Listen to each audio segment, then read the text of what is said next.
Welcome back to another episode of Guided Nature Walks with me, Greg, your host, and today we're going to have a fun episode of walking around and identifying trees, aren't we, Lily? We're going to have lots of fun. We're going to see how many trees we can identify in one walk, and I'll keep a little counter up here in the screen somewhere. So get your guesses in now as to how many species we can find. And what's species number one? It's got to be the sessile oak. So, if you haven't seen my previous video, I did a deep dive into oak trees. I highly recommend you go and watch that. But the sessile oak is a nice deeply lobed leaf with acorns. Lily, species number one. Yeah. Let's see what else we can find. Hey, species two, we have the sweet chestnut. No trees were harmed in the filming this video. So sweet chestnut is our second species, and these are sort of longish leaves which are toothed, so they have these nice points on the sides of them. They have uniform symmetrical veins, and you know what I love about this leaf and this tree in particular is you can make little fish scale skeletons from it. And here you can see a little bit more of an up-close view of the leaf, and I'm just pulling away the green bit, leaving behind the vein, creating a little fish skeleton. So obviously, as we've just started, it's beginning to rain torrentially, but we are not going to let that slow us down on this tour. We're going to get wet, Lily, but we're going to have a wonderful time. The grey willow, which is a pioneer species in the woods, which means it moves into disturbed land. So land where the soil is bare or it's been disturbed recently. The grey willow is really good at colonising these areas. So I'll give you a bit of a closer look at the leaf. But you can see it's fairly long, quite narrow. Very, very light underneath with one central vein. Irregular veins coming off the side. Tree number four is the holly. With its spiny dark green leaves, it's unmistakable. Everyone knows what a holly tree looks like, but that's species number four. Wow, species four. Do you believe it? Our next species number five, is quite difficult to identify actually, and sort of inconspicuous. I only know what it is because of an identification app, if I'm going to be honest. But I noticed it and I realised this isn't like one of the typical ones that I know, and so it's called alder buckthorn. Tends to grow in very wet conditions on acidic soil. You can see it's kind of got these red stems to the young growth. Well, the leaves are kind of normal looking, I suppose.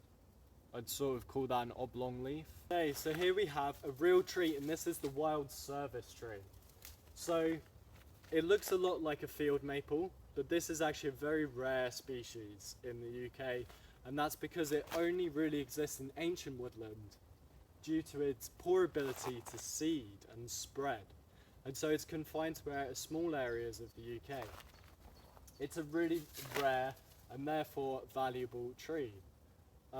You can see the leaves, if I give you a close-up on the leaves, looks similar to the field maple, but they are a little bit more irregular. The tips are also more rounded and blunt than a maple. Right, so behind me we've got an ash tree. Ash is quite an easy species to recognise because it has these compound leaves where the leaflets come off of the main stem. It's one of the few trees that actually do that, so quite easy to identify. Also identifiable by the fruits, orange or red fruits that will have on it. And yeah, so the ash is actually suffering from ash dieback disease, the fungal disease that attacks the tree. And yeah, species number 7. So I would assume or hope that everyone knows what this is. This is species, number 8? I'm not sure anymore. This is the silver birch, and it's called the silver birch because of the bark, which is papery and white or silver. You can see it just peels off like that. Species number 9, this is the hazel. So hazels grow from a central base, and they're really popular in forestry because the wood is very flexible and useful for several purposes. Obviously the hazel dormouse is associated with them, and they've got these big wide green leaves. This one's actually been nibbled on by something.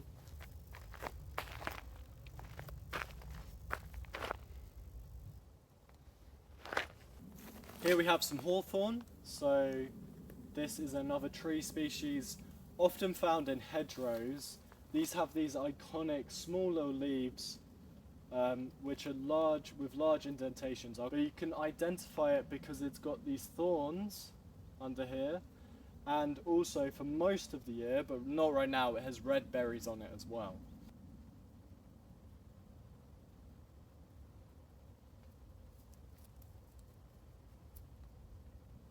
We've got another species. This is the beech tree. Very common, so you're going to see a lot of beech trees, especially in woodlands like these. This is a very small sapling. The parent tree has grey, smooth bark. That's a dead giveaway. Finely serrated edges. Here you can see the leaf up close, and you can see the shape is oval, which means it's widest in the middle, and it has these ribbed veins.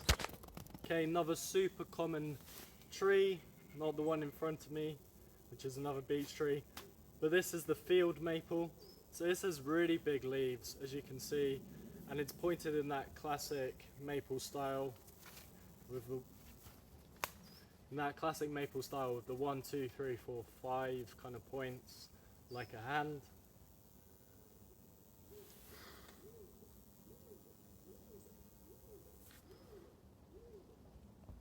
Here we have another tree. This is the common yew.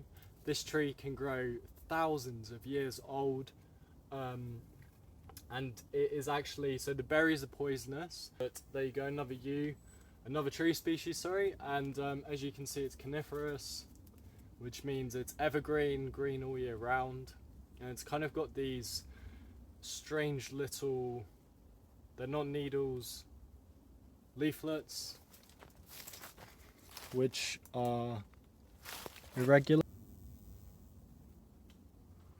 You can see that, like, as I twist it, they're fairly irregular.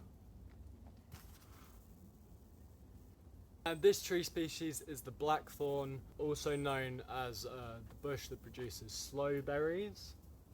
So sloe berries are these dark blue berries which grow on the tree.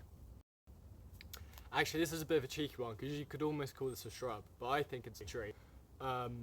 These berries are sloes, they grow on the tree, and they're used in flavouring gin.